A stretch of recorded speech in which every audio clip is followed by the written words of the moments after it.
रायपुर राजधानी से इस वक्त की खबर आ रही है। राजधानी रायपुर के मुंबई कोलकाता नेशनल हाईवे में मर्सिडीज कार में आग लगी है। राजधानी रायपुर के मुंबई कोलकाता नेशनल हाईवे में मर्सिडीज कार में आग लगी है। रिंग रोड 2 में चलती कार में ये आग लगी है। आपको बता दें, आग लगने की वजह स्पष्ट नहीं है।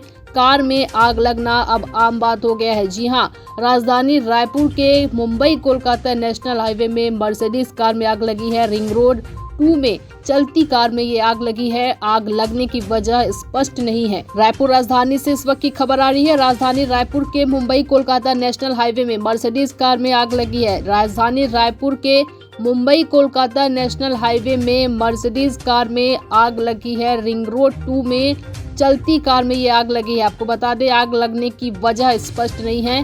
कार में आग लगना अब आम बात हो गया है। जी हां, राजधानी रायपुर के मुंबई कोलकाता नेशनल हाईवे में मर्सिडीज कार में आग लगी है। रिंग रोड 2 में चलती कार में ये आग लगी है। आग लगने की वजह स्पष्ट नहीं है।